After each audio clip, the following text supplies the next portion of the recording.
Good morning બાળકો, નમસ્તે. આજે વિષય હિન્દી, એમાં આપણે પુનરાવર્તન કરવાનું છે. નીચે આપેલા મૂળાક્ષર જોઈને લખો. આગળના વિડીયોમાં આપણે સ્વર શીખ્યા હતા, હવે આપણે મૂળાક્ષર શીખવાના છે. તો ચલો બધાનું ધ્યાન અહીંયા. આ શું છે? ક. આવી રીતે તમારે અહીંયા આગળ મેં મૂળાક્ષર લખેલા છે, એવી રીતે તમારે જોઈ જોઈને બાજુમાં ખાલી જગ્યામાં લખવાના છે.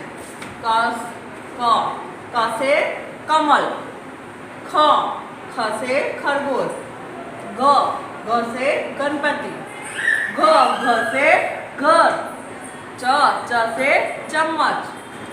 छ, छ से छाता. ज, ज से जग. ज, ज से झरना. ट, ट से टमाटर. ठ, ठ से ठठेरा.